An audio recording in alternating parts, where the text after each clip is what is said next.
It was a very ordinary workday at the city's National Library in Taiwan until a fire broke out. Chang'an spared no expense and rushed into the fire to save the books. All the books of this library were stored on one hard disk, so it was enough to save it. Luck favored the brave hero, and he managed to find the hard drive without any burns. But luck is an ephemeral thing. Now you have it, and in another moment huge iron pipes fall on you. Chang'an woke up as if after a nightmare. Maybe it was really a dream. And there was no library, no fire, but he was conscious and realized he was in an unfamiliar place, and the fire in the library was hardly a dream. He had just been in the midst of the fire, but suddenly realized he was wearing strange country clothes. Could this be a dream within a dream? Events were just beginning to gather momentum. Some system of this world welcomed him into a new universe, where the way of the literary Tao is valued. Since the time of Confucius, this world had taken a completely different path from the one he was in. Therefore, great poets and lyricists, such as Cao Cao, Cao Ji, Li Bai, Du Fu, or Su Dongpo, for example, never existed here. One day, Confucius created a sixth book, recruited his disciples, and for the first time in this world opened the path of literary Tao, which later spread to thousands of Lai. In this way, Confucius became the first saint among men. Later, Confucius' disciples, Yan Hui, Mengzi, Zhuangzi, Dong Zhongshu, and Sima Qian, inherited the teachings of the path of Confucius literature, and also elevated themselves to saints to stand up for this world. All the people of this world since the time of Confucius have begun to revere the way of the literary Tao and consider the martial arts too crude.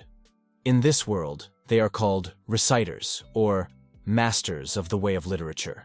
People, by cultivating the path of literature, discovered the palace of literature within themselves.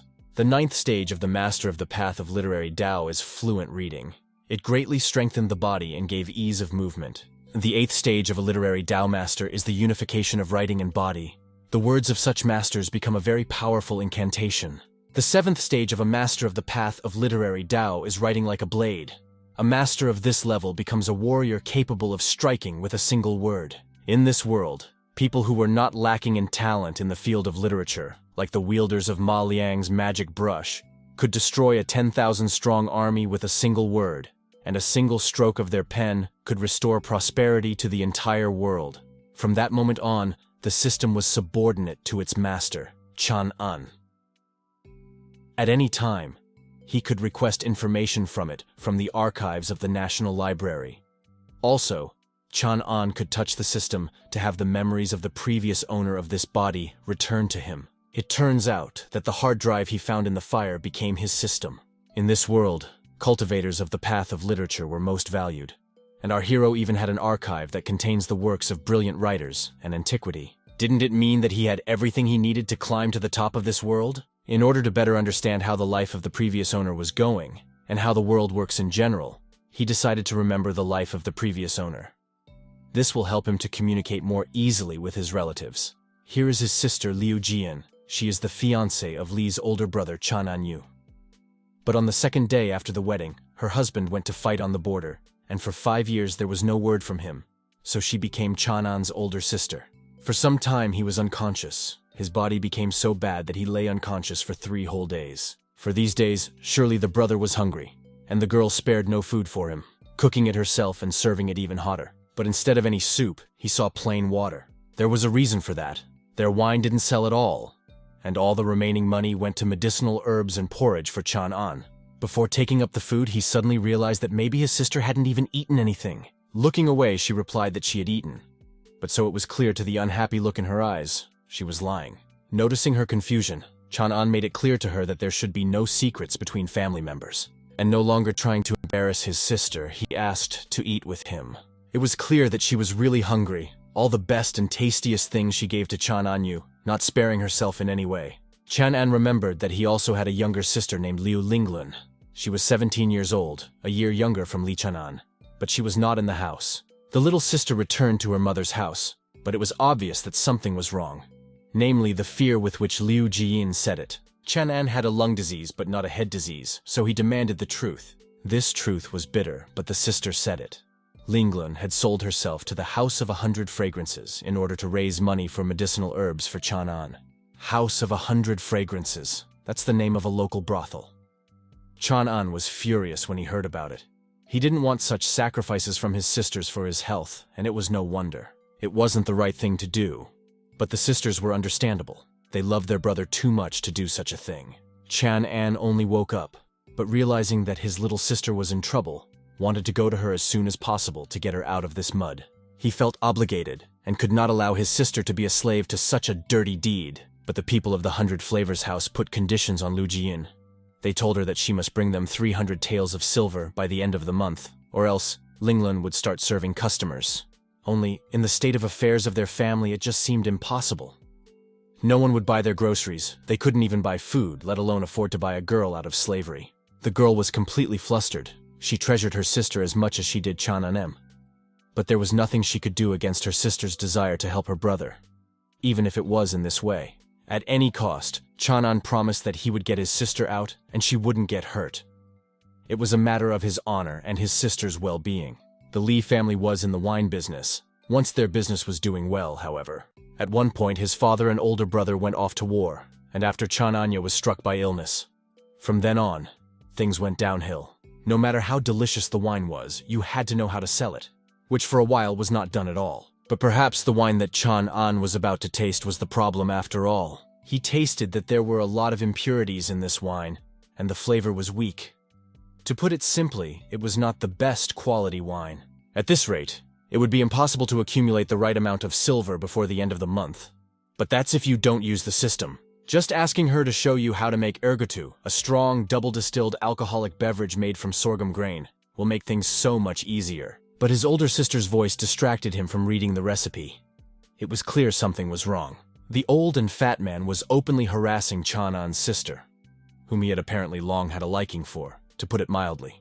He didn't understand why she was messing around with that dead Chang'an, who was already 1 foot in the grave. Gu urged the beauty to go with him, promising a better life. My younger brother couldn't help but get involved, no matter how weak I thought he was. He was never going to let his sisters get hurt in his life. He was furious when he saw how that ragamuffin was treating Ji Yin. He was ready to pounce on him and tear him to shreds for such insolence. Seeing her brother, her sister hurriedly got out of the hands of this boor, who stood in a stupor at the sight of Li Chang'an. Seeing the brick in the guy's hands, Guo was very frightened, not understanding why this neighbor was so angry with him. Gu was Li Chang'an's neighbor, and he was also a winemaker. Chang'an knew what to push, so he clearly warned the man. If that one didn't take off right now, Chang'an would have to break all of his wine jugs, and the neighbor probably didn't want to go broke. Guo didn't have anything to counter. He considered himself weaker than this young man and didn't want to pick a fight, much less go for broke. Not wanting to anger his neighbor anymore, Gu decided to leave. After all, the girl wasn't worth it. But at the end, he was sure that he would still take the maiden back to his place once Li Chang'an died. What Ji Yin was more afraid of was not her possible fate, but that her brother had insulted the man. His brother was a smart guy, but his sister was surprised that he wanted to get himself in trouble like that. Chang'an was convinced that it would be impossible to deal with such people amicably. There was no other way to show strength, and his sister's well-being was his first priority. That was why he urged her not to worry about it. This person would no longer harm her because Chang'an would take care of it. From now on, he would protect his big sister. No one would dare to bully her or him anymore. As for the younger Linglun, Chang'an had figured out how to earn the right amount of money to buy her back. Chang'an learned this winemaking art from a very ancient book. Now Chang'an will be able to make the perfect wine. The system was already working. The smell coming to her sister was already telling her that this was the best wine she had seen in all of Lin County. Even a non-drinker like her couldn't refuse at least one sip. The belief that they would actually be able to save Linglun was returning to the elder sister. She was incredibly grateful to her brother, and in a burst of joy began to hug him, as if she hadn't seen him since a year. Chang'an was truly amazing, and Sis didn't even know how to thank him for it. But it was clearly unnecessary, for they were a family, and the younger sister had gotten there precisely because of her brother with a desire to save him. Time was running out. They had to sell the wine as soon as possible, so they decided to go to the Lin County wine market in the western region. As soon as they could, they tried to attract someone to try the wine. But absolutely everyone passed by, and when they heard that this wine was from the Li family, they didn't even want to try it. No matter how much the girl tried to convince that it was a new wine and it was completely different, people still didn't even want to hear it and ran away. Brother and sister had been sitting here all morning, but still hadn't sold a single jug. Chan-an didn't expect his family's reputation to be so bad, so it was decided to try and lower the price a bit. Oh ho ho ho, 20 coins for one jug. This price made Wanergao laugh for some reason. He wouldn't drink the Lee family's wine for nothing, but they were charging him money for it. Why don't they just pour it out? A conflict was looming, and Chan-an was not going to ignore it, and Sis was worried about her brother, lest he do something stupid. The neighbor had the nerve to suggest that Chan-an should sell the Lee family's winery, along with his sister Ji-yin. Trying to be a benefactor, Wanergu decided to hand over a few coins, with the hope that Chan-an would last a few more days.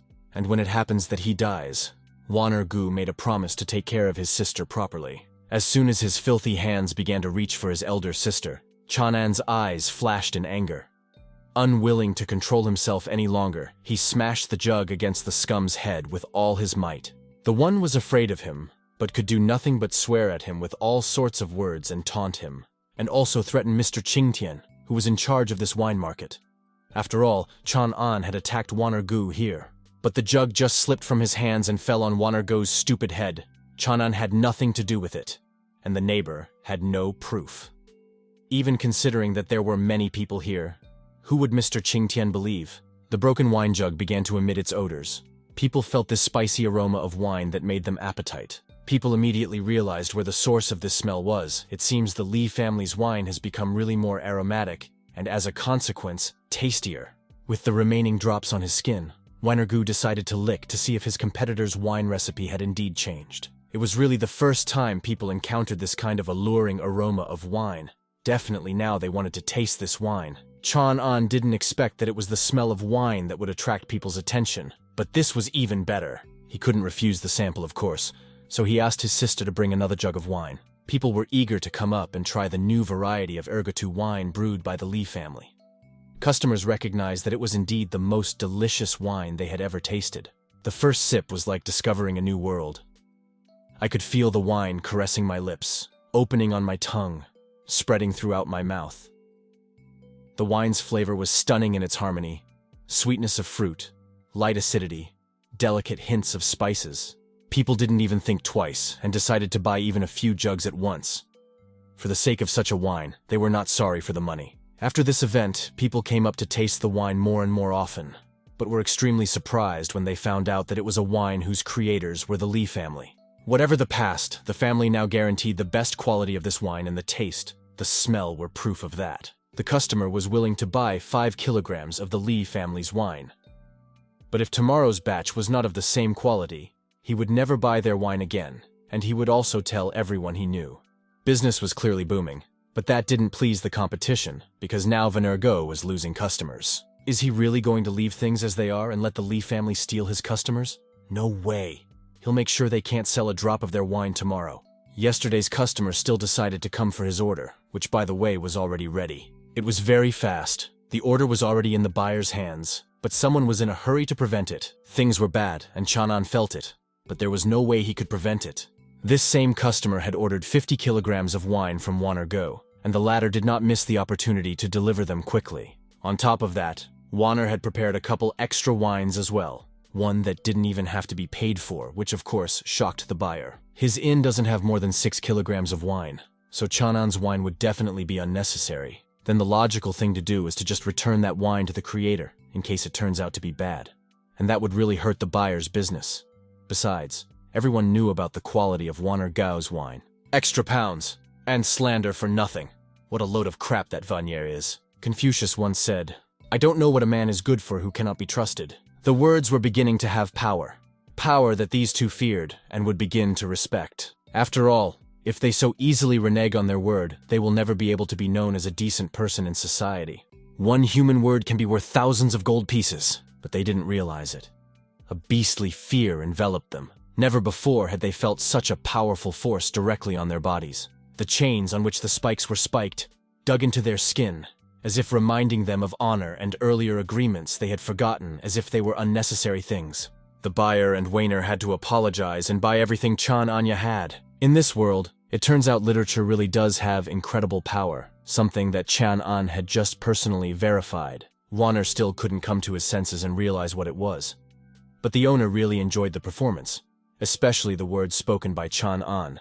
and the master's applause was not long in coming. Zhang Fugi is a respected gentleman and the owner of the Zhang family's inn. He didn't expect to meet such a talented young man here. He felt extremely sorry that he was an ordinary winemaker.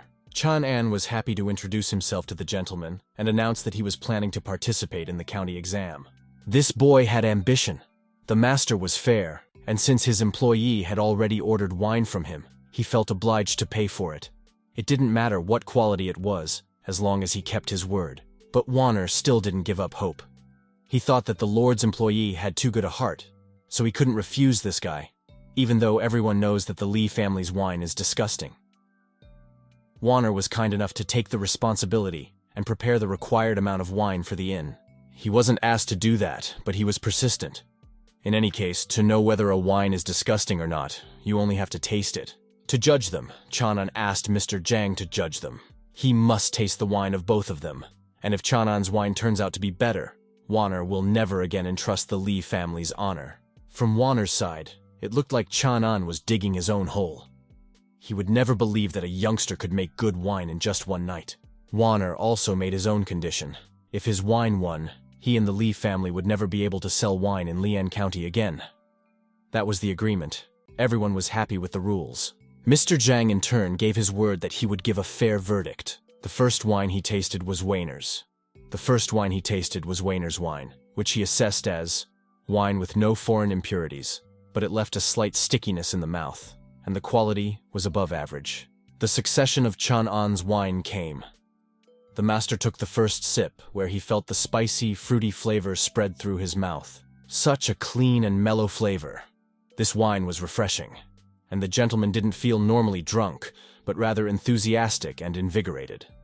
As the wine spread through his body, its taste in his mouth left a pleasant aftertaste, after which he wanted more wine. This wine was just beautiful. The gentleman felt as if he had been rejuvenated by 20 years. He had a sudden urge to run along the seashore and let out all the steam that had accumulated in him. It was clear that Mr. Zhang was definitely giving the Lee family the benefit of the doubt, which the competitor believed with very great difficulty. From this day forward, only Chan An would be supplying wine to his inn. The question remained, would Chan An be able to brew 30 kilograms each? There was no need to worry about this for Chan An. It was not a problem. This unpleasant situation turned out to be much better than one could imagine. Chan An had only hoped to stop this bastard, but he was unexpectedly offered a long-term cooperation.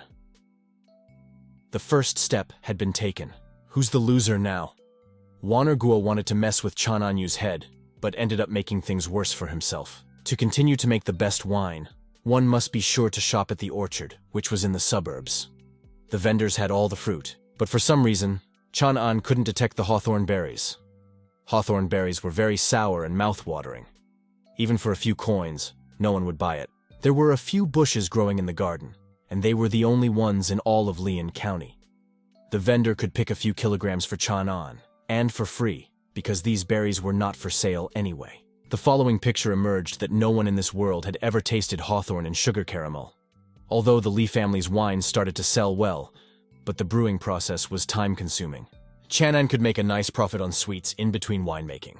Hawthorn could be a new income. He wanted to purchase all the hawthorn the seller had. To cook it, he had to remove the seeds, put the berries on sticks, and cover with caramelized sugar. Chan An learned the method of making this sweet from an old book, and it's called sugar caramel berries.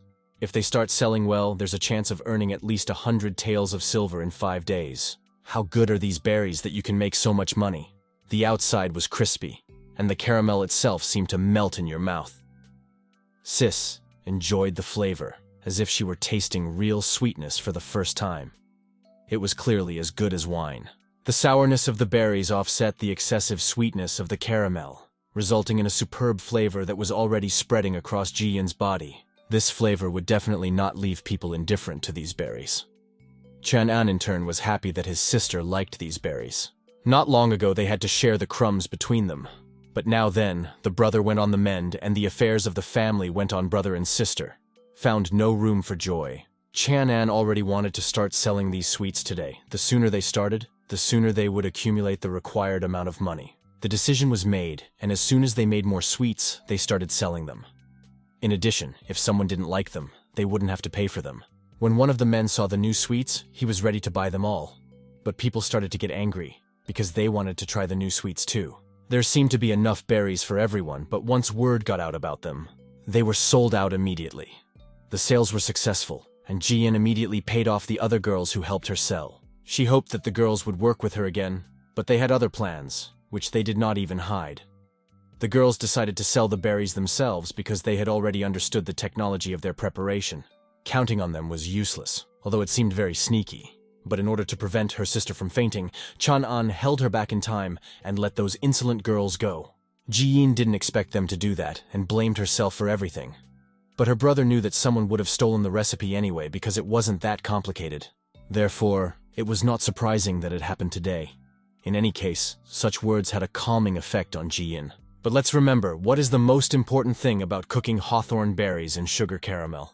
It was supposed to be hawthorn and sugar itself, which was correct. The sale of sugar was controlled by the authorities, but the sale of hawthorn was not. After this novelty, people immediately went to the fruit market in order to buy hawthorn.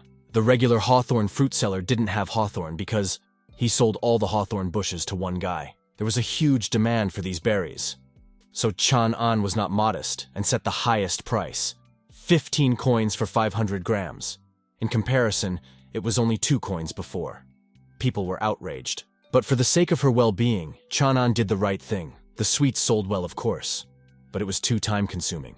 It was easier to just sell all the hawthorn and make a lot of money at once. Pretty soon, only silver would be in the hands of the Li family.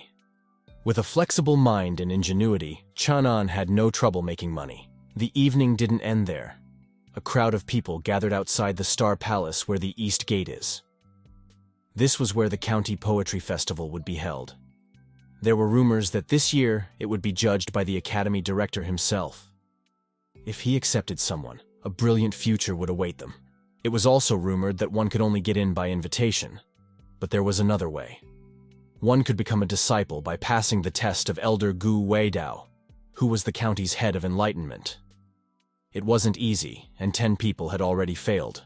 Of course, Jian didn't want to miss this opportunity and had purposely brought her brother here to try his luck and skills in this exam, despite what people said. After all, this was exactly what Chang'an wanted. But he didn't want to, because he felt that he should concentrate more on saving the younger Linglin, and then he could start preparing for the county exam that would be held in March. Sis saw Chang'an as a talented young man and felt that he owed it to her to at least give it a try. The crowd was so big that people couldn't pass without pushing each other. Fortunately, Jian fell right on top of Chang'an, who caught her in time.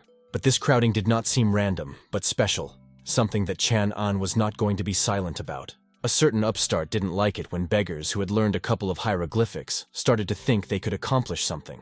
They despised Chang'an in every possible way, saying that in the morning he sells wine, and at night he writes poetry. It is not good for ignoramuses to stand next to educated people. Why should he be disgraced at all? They won't even let him in. After those upstarts started mocking, Sis felt guilty about everything. But it wasn't her fault, because she wanted the best she could. One could not judge a war hero's background and educated people. Chang'an and Jiyin come from humble families. They may be as well-read as they are. Children with silver spoons in their mouths. A cheer went up all around, and it couldn't help but attract Mr. Gu's attention. He admired that the skinny guy had a sense of dignity. While the gentleman was silent, the chatter continued and grew into a quarrel. The poorer people urged the rich not to be conceited, just because they had a couple of bars of gold, and some just watched bored. But this couldn't go on forever either. Mr. Gu finally decided to stop this conflict. Since neither side could convince the other, he suggested that the matter be resolved in another way. The rich upstart was only happy to show off his talent to Elder Gu. Since Chang'an had come here, of course he was willing to participate. The lines written on this paper were prepared to test those who wished to participate in the festival. They should have been perfect for resolving the conflict that had been created. The winner will be the one who completes the most quatrains in the time of 12 breaths. The winner will also be rewarded with the opportunity to participate in the Star Palace Festival. The competition was about to begin. Both guys really hustled because it looked challenging. The closing lines had to have the right number of characters, had to match the parts of speech with the first part. It was also necessary to keep the same syntax. It would be more difficult if Chang'an didn't have the entire National Library at his fingertips. It was a test not only of knowledge but also of intelligence. Hardly any other person would have had the courage to engage in such an argument. 5 books of poetry required 8 measures of talent. Chanan was doing well, and he had everything to match. No one could even think that he could do such a thing. And this major still hasn't written anything, not a single line. Although initially everyone bet on him, doubting the strength of Chanan. This young man was truly extraordinary. Mr. Gu immediately saw the potential in him. But the second young man was not doing so well. If the one didn't write anything, then Chanan asked the other to try harder. Although the latter was still trying to get out of it somehow. But listening to these silly excuses was pointless. If he didn't want to voluntarily leave, Chanan had to push him away and continue writing his poems. The defeat of this upstart was immediately clear, however, he recognized it himself. Chanan had beaten this brazen man dry with a score of 5-0. Everyone rejoiced at his victory, but Chanan himself did not look particularly happy. After the competition was over, the monument of Mr. Gu Wenchang could be observed. It said, "Climb to the top of the Star Palace and compose 1 poem." That was the world where the way of the literary Tao reigned supreme. Since the sign of the beginning of the poetry festival had already been given, Chanan was allowed to enter the palace. Gu Wenchang would be eagerly awaiting his poem.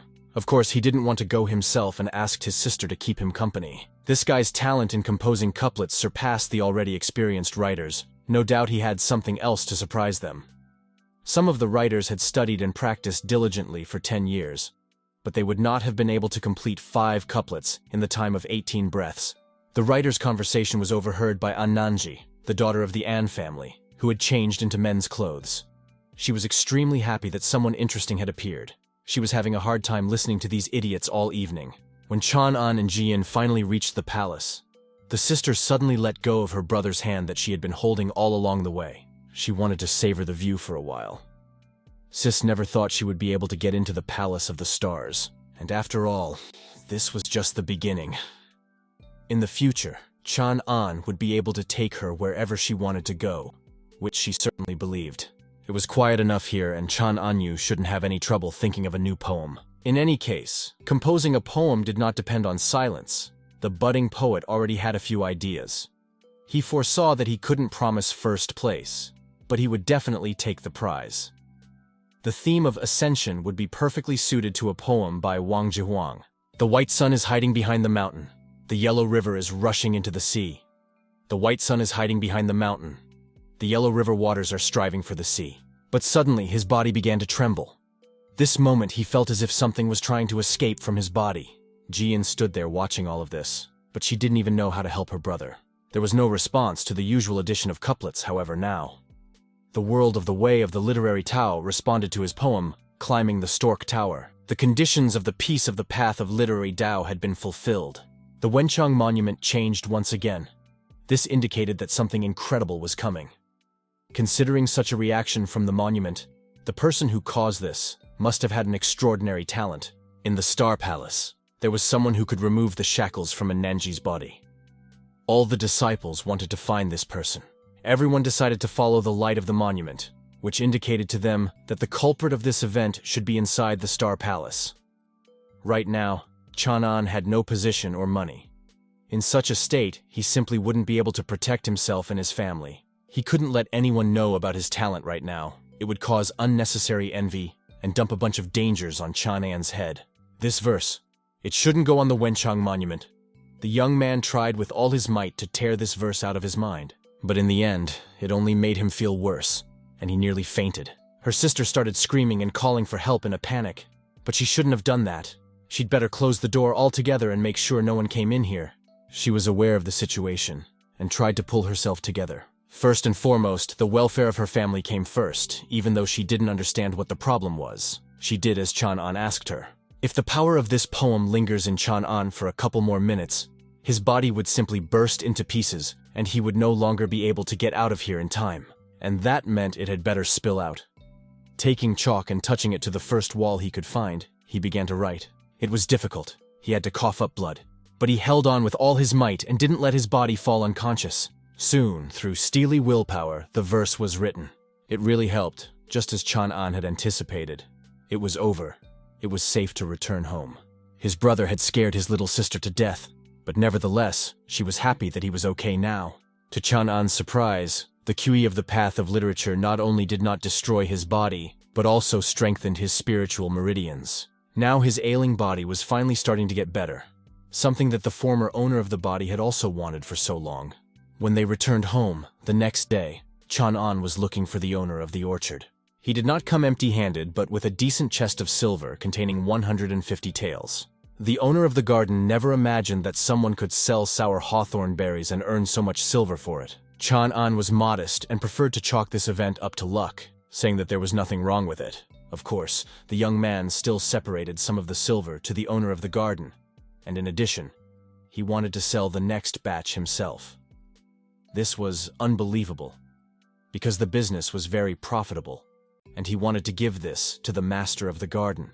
But there was no need to worry about Chang'an. He was confident that he could take care of himself. The owner of the garden would definitely repay Chang'an for such kindness in the future. There was already a question looming in his sister's eyes. Without words, Chang'an understood what his sister wanted to ask. The sugar caramelized hawthorn berries were done with. The process of creating the caramel was a little different, of course, but overall the flavor is about the same with the other benches. Chang'an realized that quite a few peddlers had already planted as many hawthorn bushes as possible, so next year they wouldn't have any advantage, but half of the money was still needed to ransom his little sister.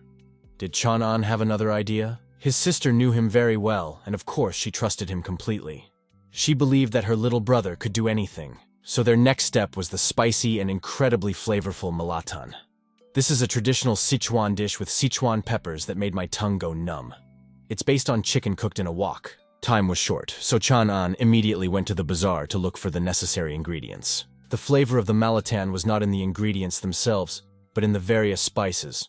It was easy to find the usual spices, but the most important chicken spice was not here. Its preparation involves a complex process and chemical treatment, and you certainly don't find that in this world, so you'll have to cook everything yourself. To begin with, chicken powder is made from chicken meat, bones, and eggs.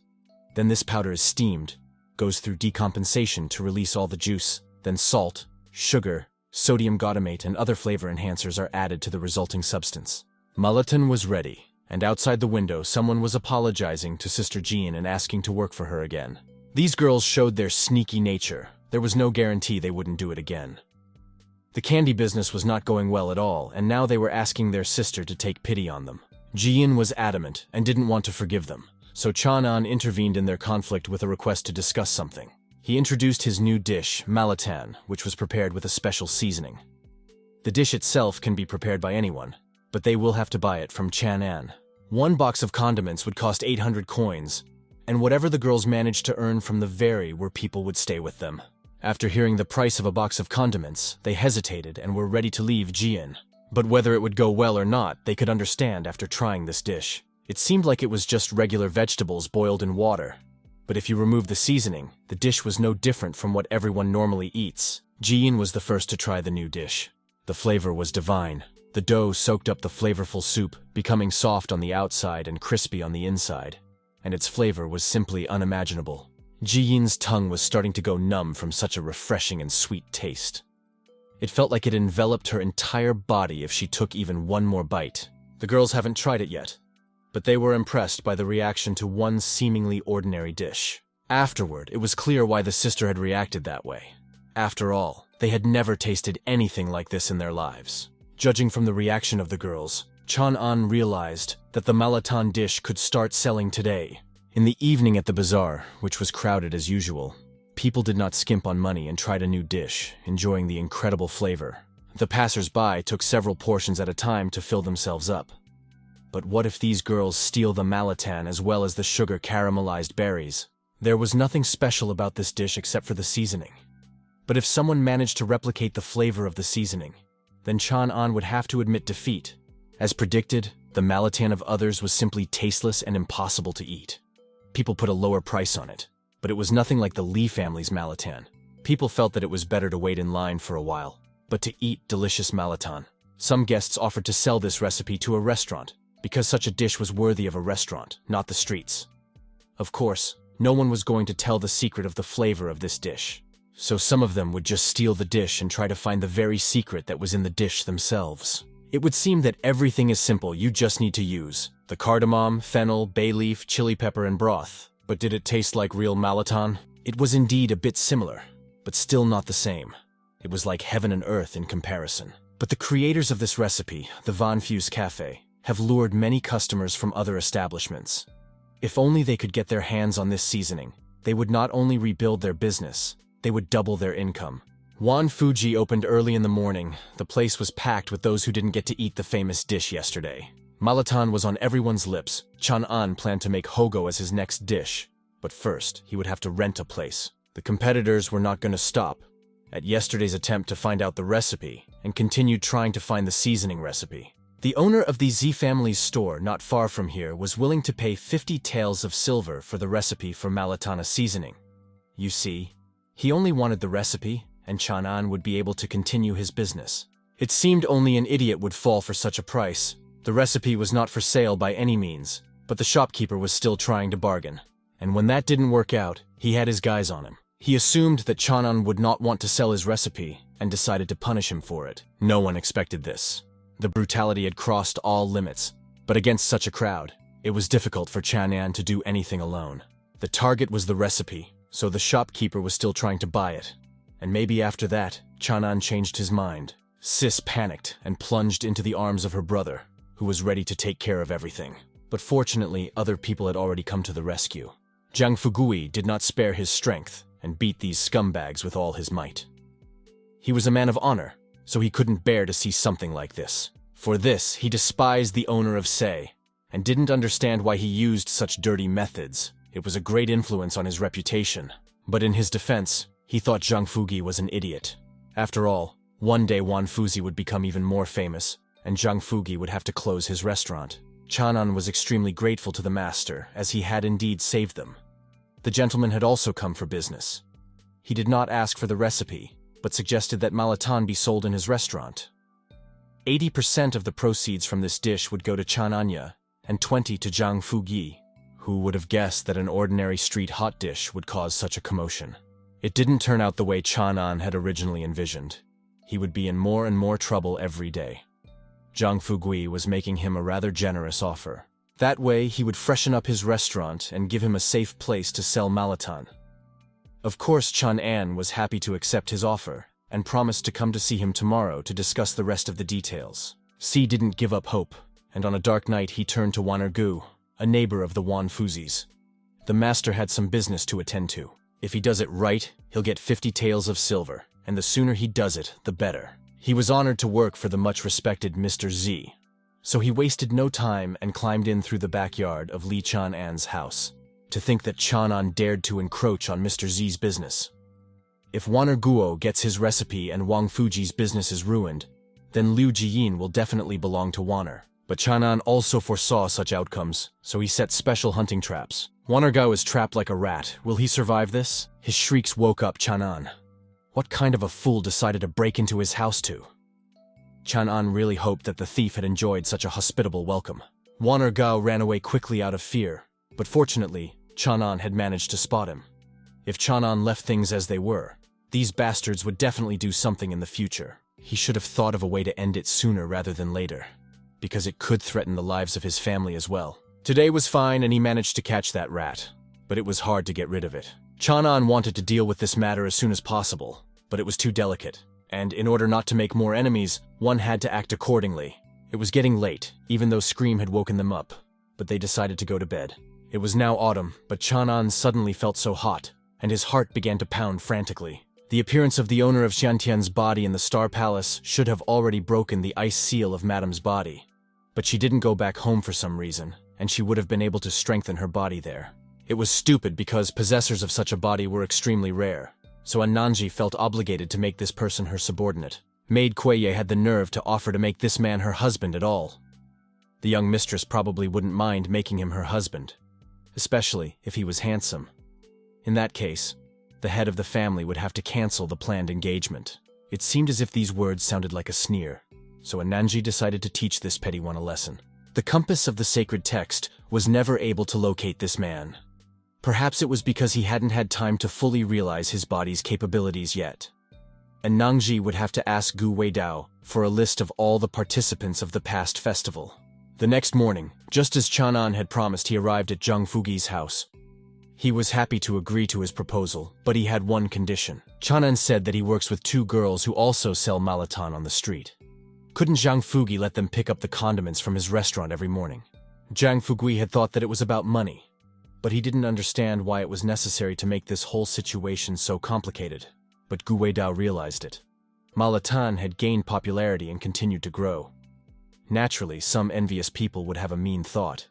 If these girls were to take the condiments from the restaurant, they would automatically receive Zhang Fugui's protection. Nothing could be hidden from Elder Gu's gaze. This is exactly what Chan An wanted. Zhang Fugi is quite a capable master, so a bunch of petty thugs would never dare to touch these girls. Chan An wanted to use Zhang's little restaurant as a kind of protection and gave the owner a gift as a thank you. Chan An will supply the restaurant with 1 box of condiments for free. Zhang Fugui began to see the sincerity of Chan An's intentions and promised to take care of those girls. In addition, with this seasoning, he would be able to earn 4 to 5 taels a day. At this rate, his restaurant would start to flourish. Gu Weidao could vouch for his old friend Zhang Fugi. He himself could take care of the malatan and wine, so that Chan An could concentrate on preparing for the county exam. But he couldn't do that because he urgently needed to make as much money as possible. Because of him, his younger sister Linlin is in the hands of a brothel. Therefore, he wanted to focus on her to buy her out of there. Realizing the whole situation, Elder Gu wasn't going to insist. But if Chan An had any problems, he could come to the county academy and find him there. Gu was sure that with such talent, Chan An would have no problem passing the exam. For which, as a matter of fact, the young man was very grateful to the elder. Mrs. Annan had already managed to find Elder Gu where he was at the Zhang family's restaurant. As soon as she approached this place, a familiar feeling enveloped her. Her heart began to beat frantically, then aroused excitement. It could be assumed that the owner of Xiantian's body was somewhere nearby. Could it really be him? And Nanji recalled him. After all, he was the one who had suddenly appeared at the poetry festival and finished 5 couplets in 18 breaths. As if in delirium, she jumped off her horse and headed straight for the young man. She hadn't been able to get a good look at him then, and now she was trying to figure out if it was him. But with that, she puzzled Chan An. They didn't know each other, but for some reason she blocked his path. And Nangji was looking for a talented guy, and suddenly wondered what kind of literary syllable this young man had. Chan An mentally surmised that this damsel had definitely come for his soul. And it was certainly impossible for her to find out that he was the one who had caused the reaction of the path of the literary Tao. Chan An was just a petty wine merchant, as everyone knew. He was definitely not the person with great talent that the girl was looking for. The girl was mistaken, as everyone had told her. But what a feeling she had then. She wasn't going to believe everything that was said. So ordered Qiu Yue to find out all about this wine cellar. Ananji kept thinking about where she might have heard Gu Weidao's name. It was indeed him, an elder of the 4 great academies and an elder of the Jiajiang Guo Academy, the former head of the war ministry. He had long since left his position as the head of the war ministry. But what did the eldest daughter of the An family want with him? Ananji decided to speak the truth and reported that the owner of Xintian's body had appeared. Therefore, I would like to get a list of the participants of the past Lin County Poetry Festival, including those who were not yet enrolled in any academies. Gu Weidao knew how useful the owner of Xintian's body was. When a pathmaster of literature with a normal predisposition to this art had a child born, it didn't mean that the child would inherit the parent's talent. In most cases, children, on the contrary, were born with, through talent. And with each generation, this talent became poorer and poorer. This even applied to the saints. Every child of Xintian's body in the lineage that the owner of this body had given birth to would be born with no less talent, and the family he would create would be practically invincible for 100 generations. The elder knew that once he became known about him, the big families would immediately hunt for him. However, he wasn't going to help any of those families because he didn't want to become an accomplice to evil. If Madame understood him, she should leave, or else Gu Weidao would have to explain it in a rougher way. But if the elder doesn't give her this list, the girl will still find this man, and he will definitely be hers. As soon as the contract was finalized, the Zhang family's restaurant immediately started selling Malatan. And Nanji also came here. Her assistant found out that the guy's name is Chan An. It is said that he was the one who invented the local sweet of sugar caramelized hawthorn berries and Malatan. He's always been average in his studies. I couldn't find out anything else. After analyzing the whole situation, Ananji was convinced that it wasn't him. Chu Yue offered to invite this guy to visit if mistress liked him so much. Madam's goal was only to find out if he was the owner of Xian Tian's body. The next morning, as agreed, Chanan continued to carry spices. Yesterday, they had used up all the seasoning on the malatan pretty quickly. Now Mr. Zhang wanted to add a couple more boxes of seasoning, but it was a silly thing to do. Would the owners of neighboring restaurants just stand by and watch someone else's business thrive? They would definitely band together to thwart their competitors. Zhang Fugui is an impulsive man and was ready to smear anyone who would poke at his business. But that was also stupid. After all, his competitors could just set him up, and if he snapped, he would just be sent to jail. Elder Gu recommended his old friend to listen to the words of Chan An, but he did not doubt the wisdom of the young man. He admired him and hoped that he would figure out how to deal with the competitors. He had one idea. If someone wanted to mess with Zhang Fugi's business, he could do it in two ways. The first is to lure customers. If this issue is not addressed, sooner or later the Zhang family restaurant will start to lose its popularity. People didn't always want to stand in line and wait for the malatan to cook, so the owner decided to place a few tables outside so everyone could enjoy a taste of the famous dish. Of course, it worked, and people were happy to walk back to the Zhang family's restaurant where they could savor the taste of fresh malatan. Chan An knew what people wanted. But this was just the beginning. The competitors would not stop at just luring customers. Zhang Fugui couldn't understand what else could be the problem. It seemed as if nothing would shake his restaurant because there were already at least 40 hungry customers. But Chan An foresaw a price war, which happened the next day. The competitors put attractive prices and added free wine to it. Of course, people couldn't miss this opportunity, because eating at Zhang and Wang Fuji's restaurant could be another day, and such discounts are not every day. The restaurant owners teamed up with each other. They allowed themselves to lower their prices, while Zhang's small restaurant couldn't afford it. What should they do now? The fact that the competitors had teamed up and turned against Chanan and Zhang Fugi could also play into our hero's hands. With this restaurant, the Zhang family could become the face of Lin County. Is Zhang Fugi willing to trust Chanan and make a big gamble? If it works out, it can increase the income. But if it fails, Zhang's restaurant and Wang Fuji can no longer recover. Chanan was well aware of all the risks, and yet he promised that he would do his best to save Zhang's restaurant.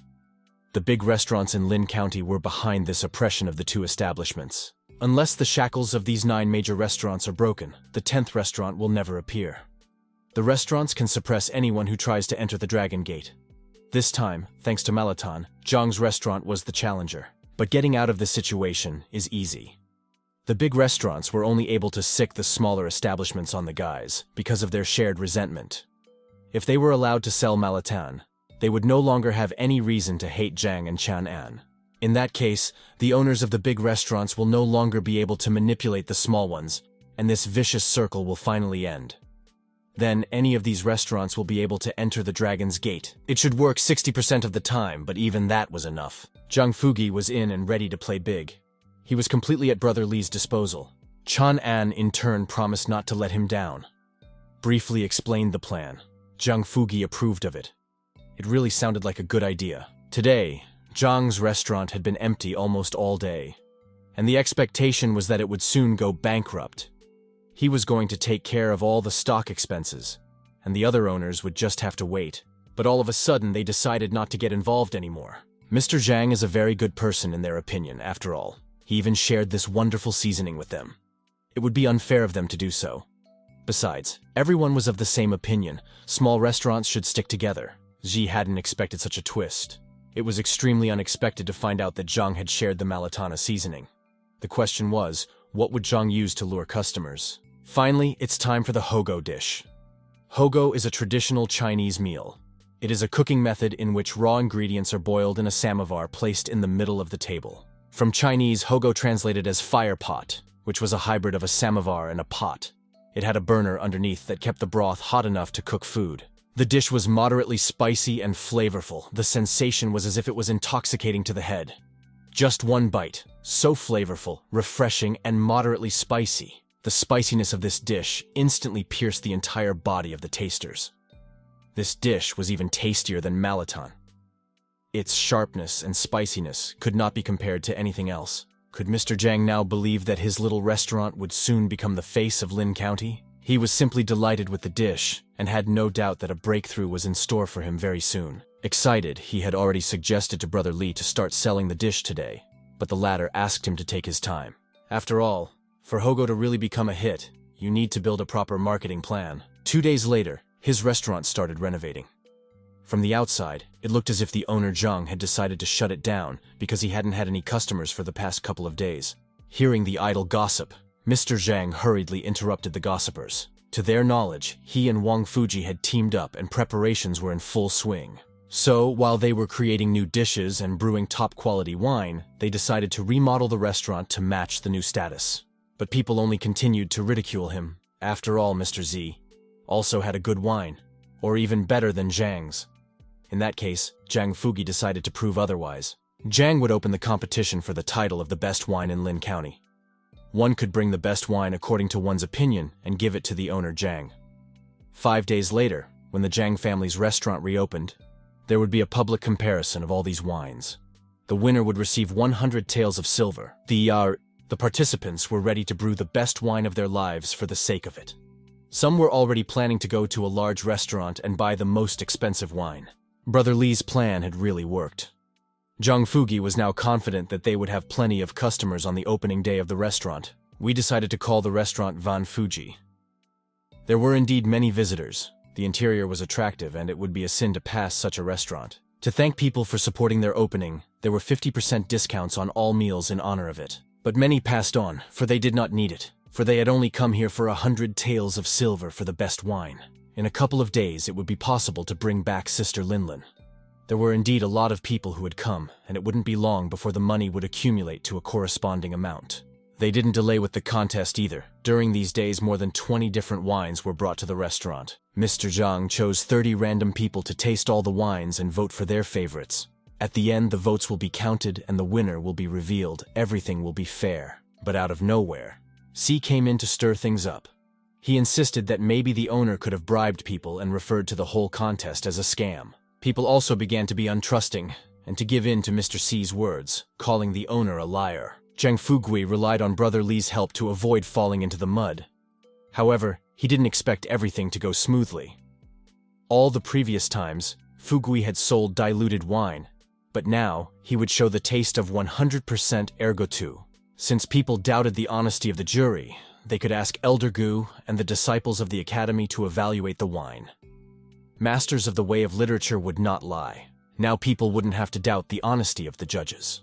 C agreed, but warned that his wine of 100 colors had never lost a contest like this before. In that case, Chang'an immediately turned to the disciples of the academy. A worthy man will always be honest with himself.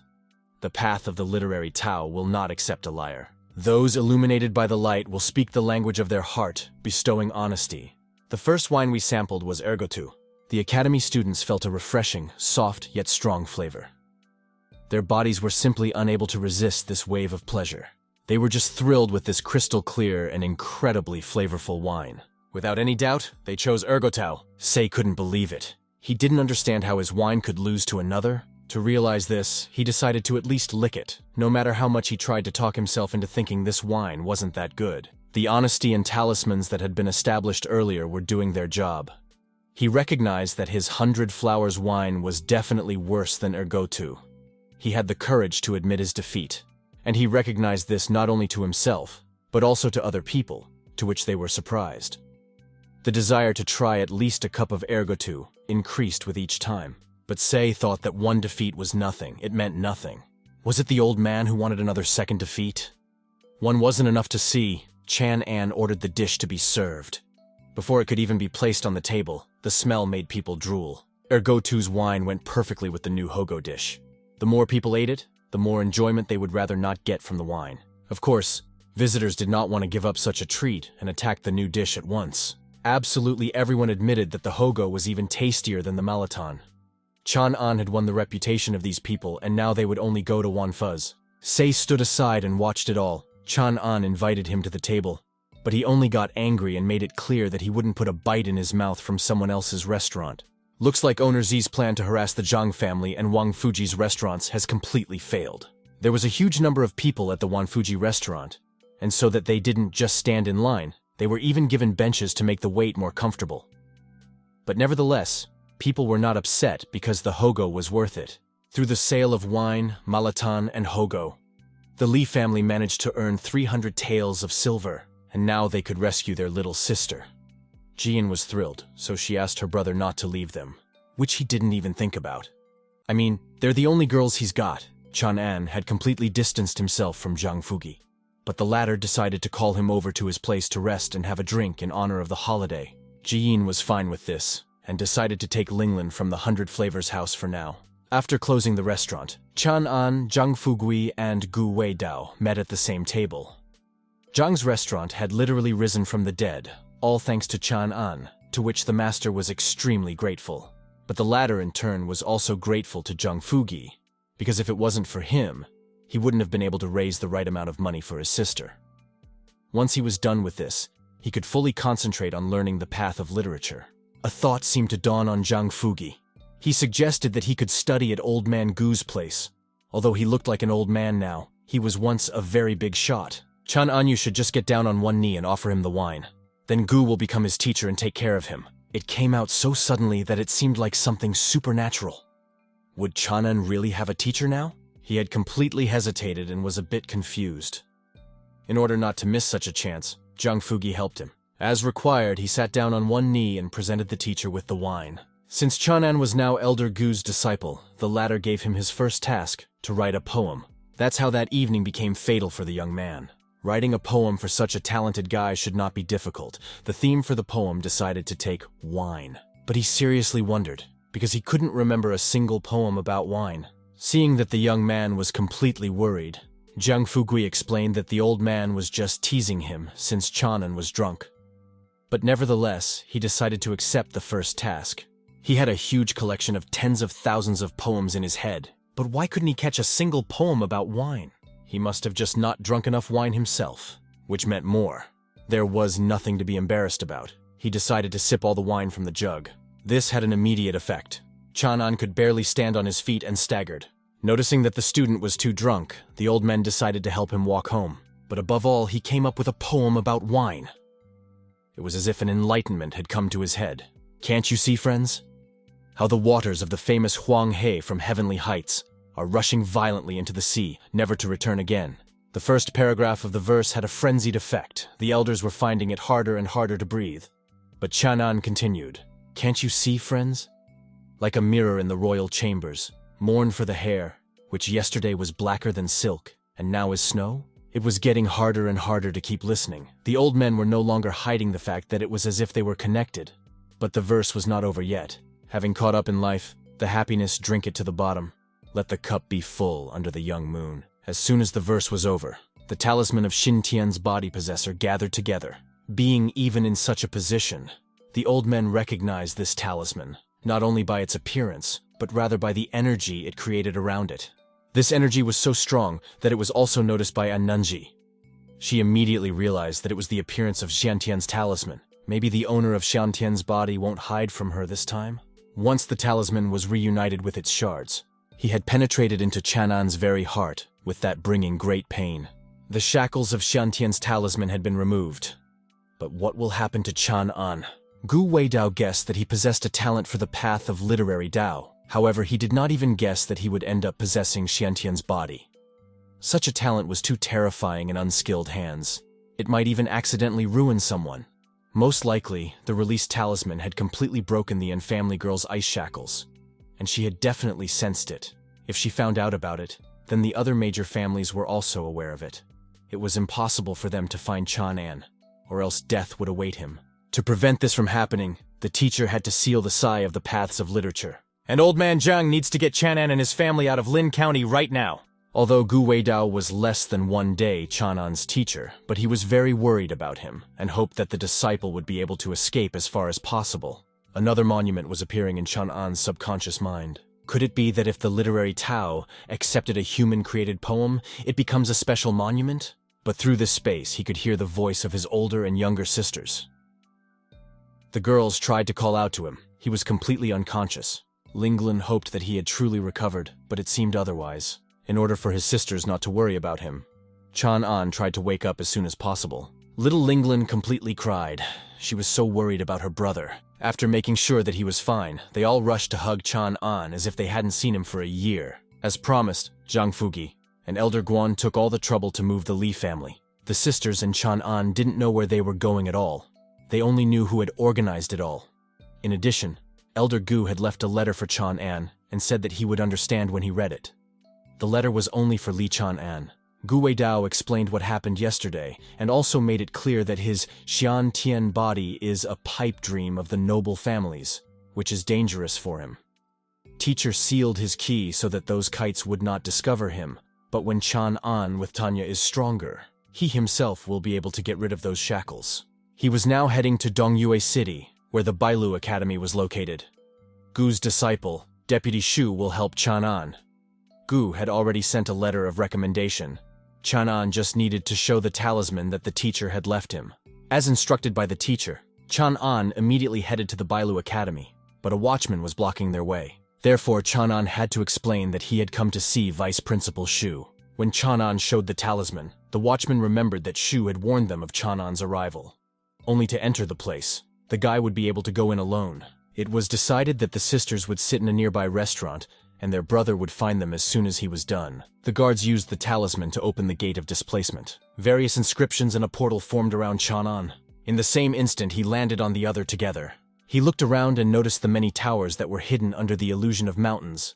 Meishan, Lanshan, Juishan, Zhushan. The views were simply marvelous. Under normal circumstances, he wouldn't have had to see this. But he needed to enter the 9th floor Zhushan Heavenly Palace. Chan An introduced himself, but the deputy wasted no time in greetings. Shu never thought that his teacher would personally vouch for some mediocre kid and guide him into the academy like this. However, since it was his esteemed teacher's request, Shu did not ask any unnecessary questions. He was also not going to be involved in Chan An's training, so he was on his own here. Teacher asked Zuya to give Chan An a brand new identity. He just needs to write his new name on this jade talisman and leave. Before writing a single character, Chan An plunged into contemplation and decided to ask, what should he use to write on this talisman? Shu was just angry that this young man wasn't even able to use the chi of the literary Tao. Would he really have to teach him the basics after all? In his anger, he aimed a palm attack at Chan An, but the young man managed to hold it back as if putting up an invisible shield. Shu tried to continue this attack. He made an invisible effort to do so, but everything was even. A boy who couldn't even use the chi of the literary Tao was able to repel Shui's chi attack. This could only mean one thing, that he possessed a great talent. Chan An's first concern was whether or not the deputy was all right. In fact, he didn't even realize what had just happened. Xue tried to stir up the chi in Chan An's body with his palm ki, but it turned out to have more ki of the literary Tao than Xue expected. Chan Anu just needs to concentrate the power of ki on his fingertips, and then he can write his name on the talisman. He did as asked, and has already come up with a new name, Li Tai Bai. After thanking Deputy Shu for his help, Chan An was about to leave, leaving Shu in complete confusion as to who the teacher had sent to the academy in the first place. In the academy building itself, there were quite a few students, and everyone was busy doing something. The 3rd district seemed to have the poorest disciples, which included Chan An. The people here were quite helpful, and one of Anan hurriedly introduced himself to the newcomer, who introduced himself by his new name. The first thing Chan An didn't understand was how could one be born so beautiful?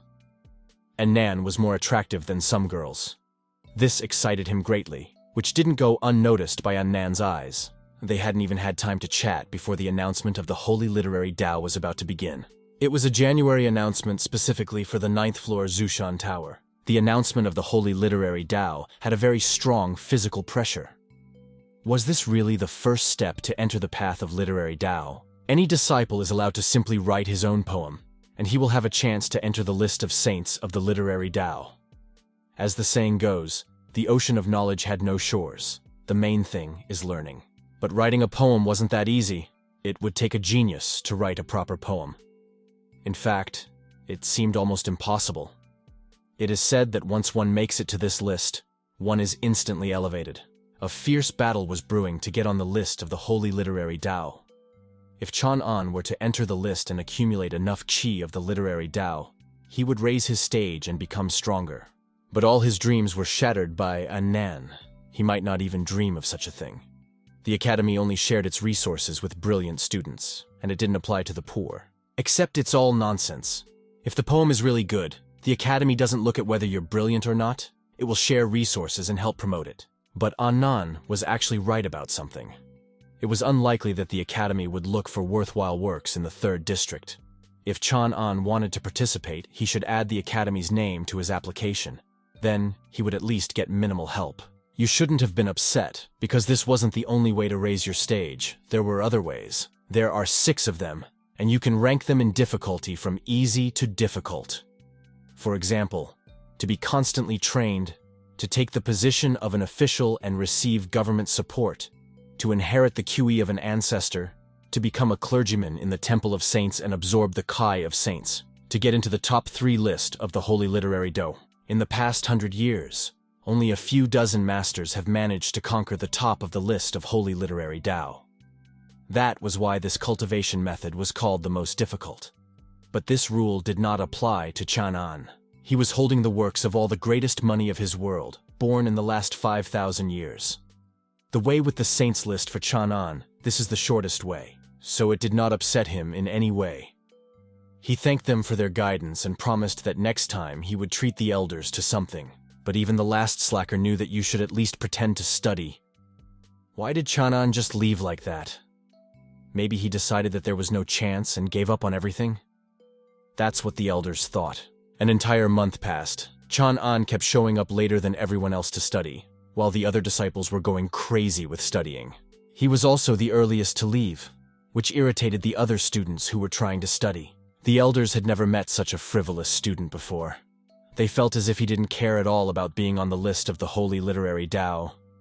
And Nan seemed like a diligent student in comparison. Time flew quickly, and it was already the new year, which the sisters and Chang'an were welcoming with the whole family. In the new year, Linglin wished to have a child with her brother Chang'an.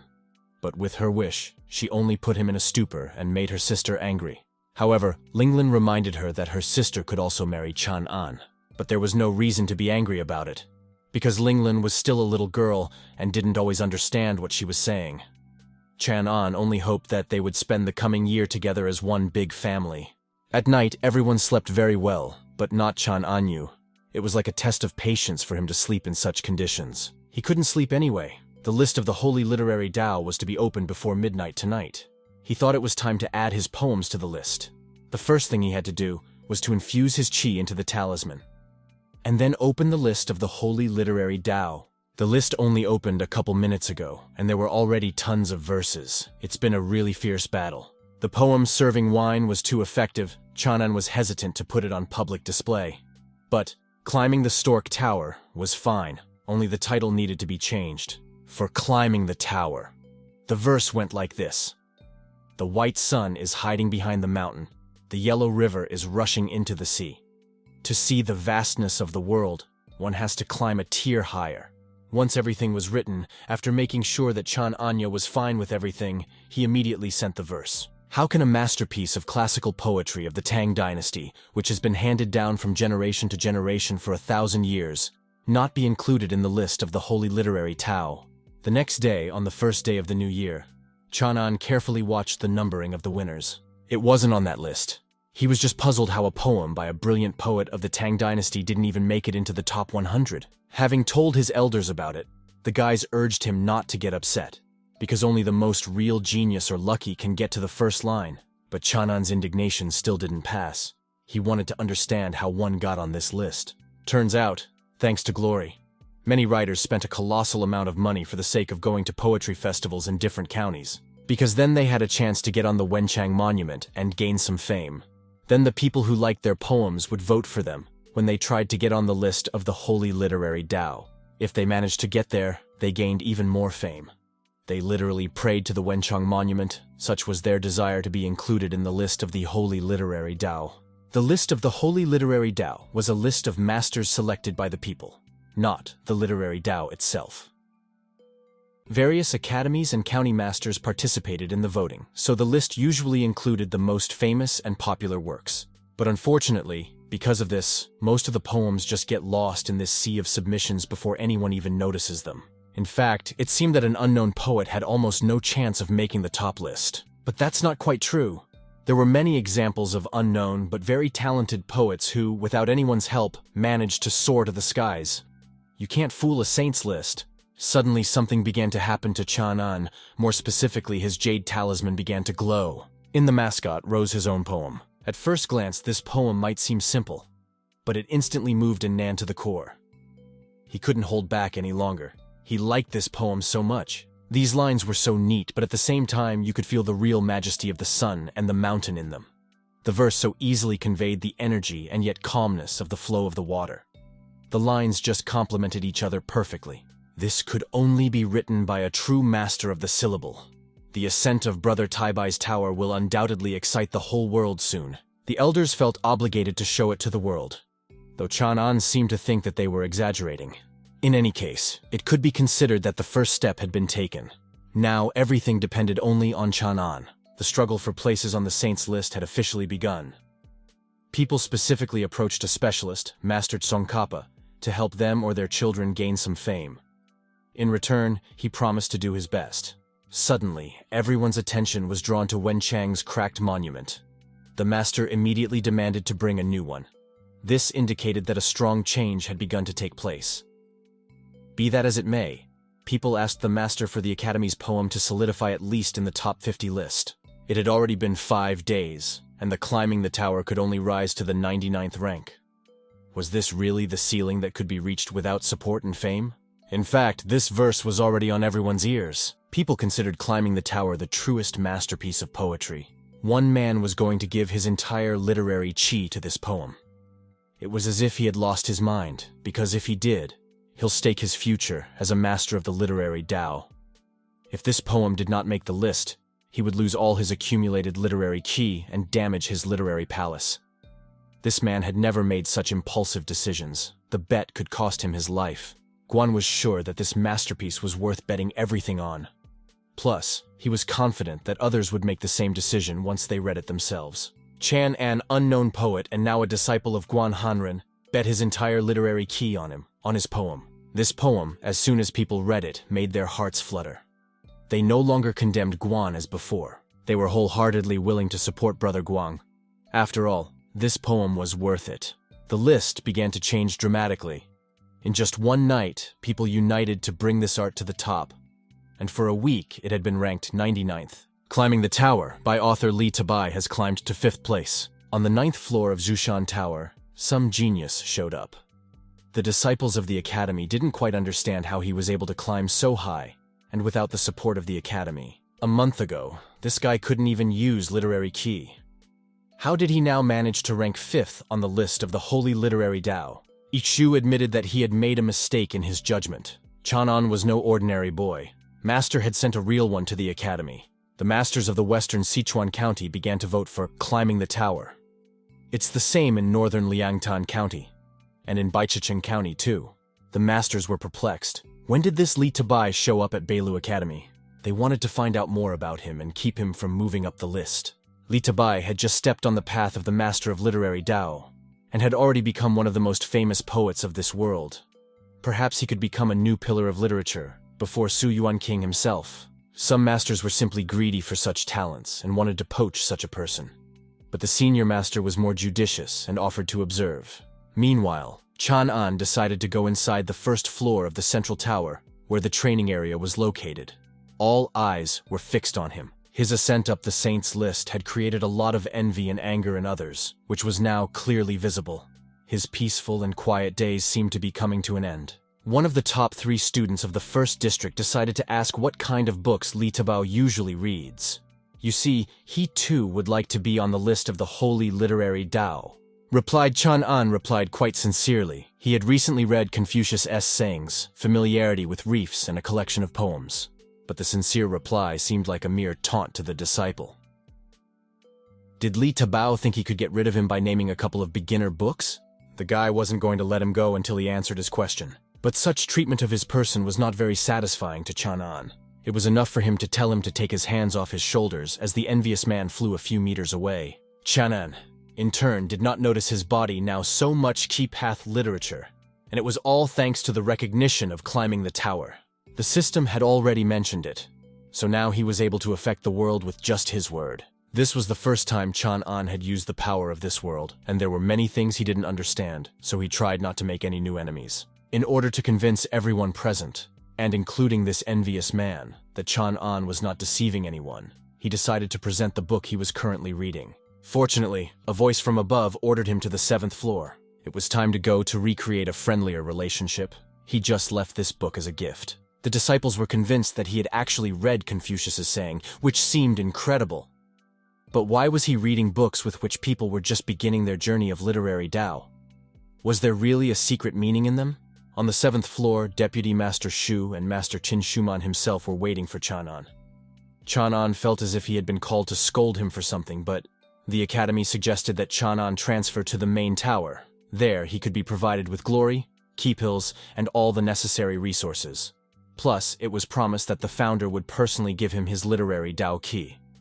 This would allow him an instant eye to reach the 5th stage of the literary Tao. This was a once-in-a-lifetime chance.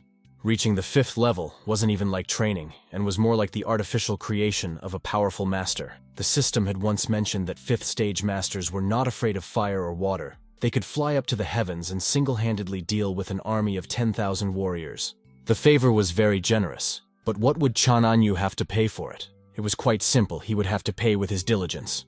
The academy was going to spend monstrous resources on Chang'an, and if he failed them, its anger and ashes would not leave any ashes from Chang'an. If he agreed, he would become a mere pawn in the hands of the academy. Then Chang'an didn't even have power over his own fate. Was there any other option? If he refused, no one would insist. He would become the most ordinary disciple of the 9th floor of Zhushan Tower. Of course, all the promised privileges would be revoked, and he would have to take all the upcoming exams himself. Chang'an didn't want to lose his freedom. Besides, strength could be achieved on his own, so he chose the second way. In any case, the master couldn't leave him without a merit reward, so he asked the academy to give him something from the treasury of Zhushan Tower. Chang'an didn't mind getting whatever the master chose, but the master didn't even want to listen.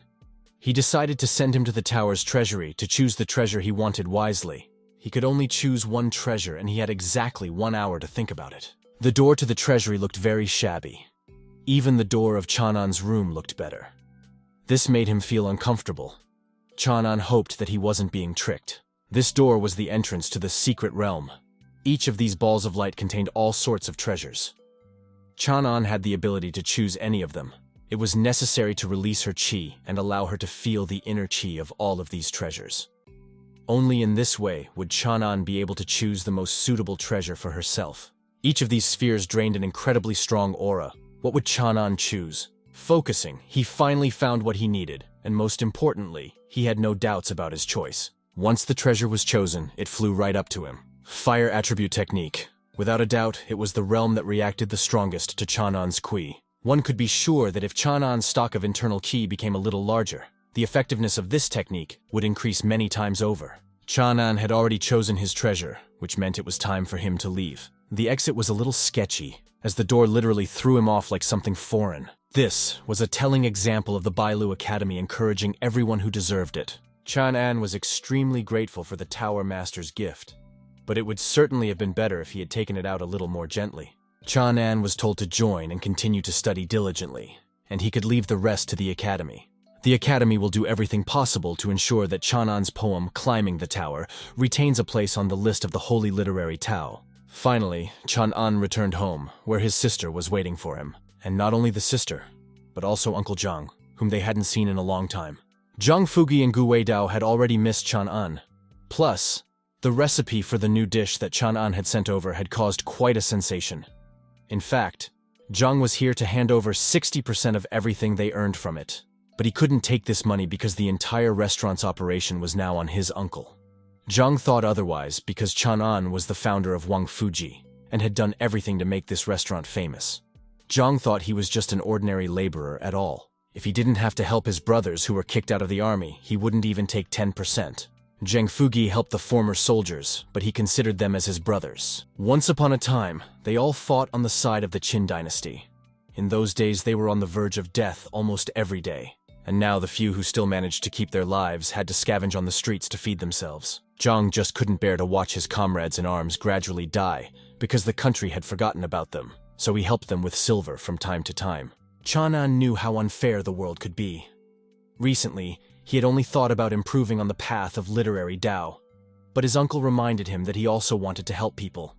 If the government didn't help them, then Chang'an decided to do it. He asked Uncle Zhang to bring his own to him. Chang'an would show them the way to a decent life. The next day, Zheng Fugi actually brought his fellow soldiers and introduced Chang'an in front of them. Chain promised his uncle that he would help the former soldiers find a way to feed their families and themselves. But the soldiers' faith had completely dissipated. They didn't believe that some brat would help them. They were fed up with all this talk. The soldiers respected Zhang Fugui. They felt that he had trusted the wrong person.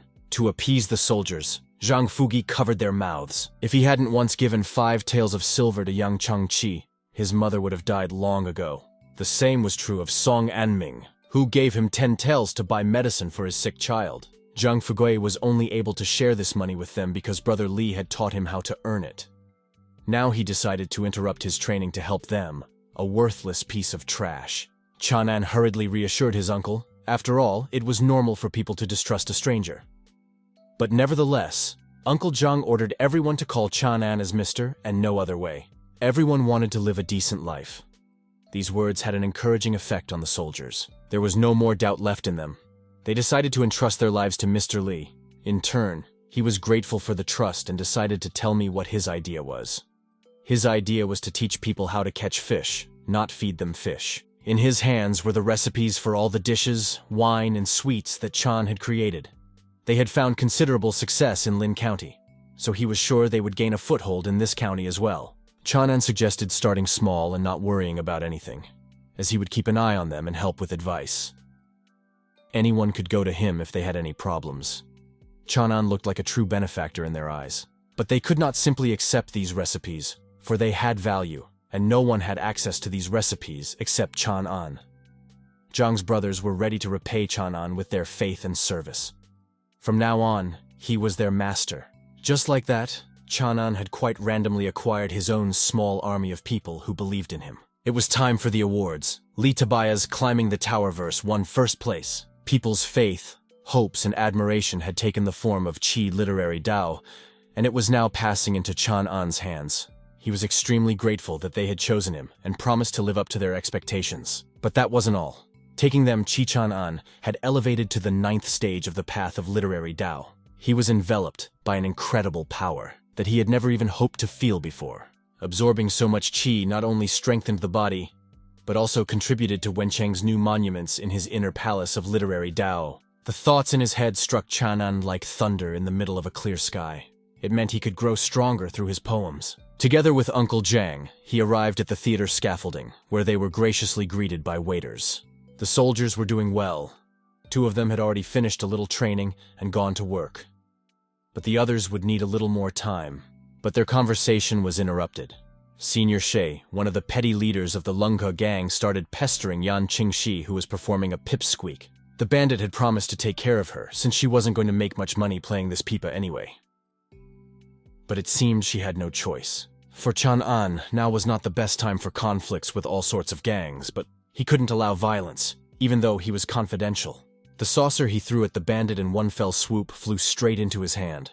Chang'an could no longer consider himself a man and a master of the Dao path if he ignored such a disgusting scene. What do you think? The arrogant jerk decided to run into the Lunghu gang? The gang leader immediately sent his guys to teach him a lesson. Uncle Zhang didn't even need to be told. He would gladly deal with these upstarts. Zhang Fugi was experienced and easily dealt with these boys who were not even a match for him. Was it really that intimidating, Lunghu gang? For Uncle Zhang, this fight wasn't even a warm-up. After such a crushing defeat, they were off like rats off a ship. Instead of thanking her, Yan Qingxi asked her saviors to leave this city as soon as possible. She was afraid that the bandits would try to take revenge. But there was nothing to worry about. Zhang Fugi could take them down with one hand, but it wasn't that simple. The Lunhu are not just brutal killers, they have managed to conspire with the power of this city. Many innocent people had died at their hands. Mr. Li had saved her life, but the girl didn't want anything to happen to him. But Chang'an wasn't too worried about this matter, therefore. He was more concerned about the fact that this girl was standing too close to him. She was racked with emotion, but immediately apologized for her undignified behavior. Uncle Zhang immediately noticed that Li liked this girl. Why wouldn't he arrange a face-to-face meeting? But right now, Chang'an was more concerned about what Lunhu might throw out. Could Chang'an ask for a few people to be assigned to his sisters? They said that Zhang Fugi would take care of it himself. Meanwhile, the girls were about to go home. But they were surrounded on all sides, the same Lunhu gang. They were specifically looking for the Chang'an sisters, and finally found them to take revenge, and also have some fun since Yan Qingxi had failed. At this moment, they could only pray to God and hope that brother Chang'an would save them. But news of this only reached him when his sisters had already been kidnapped by the Lunhu gang.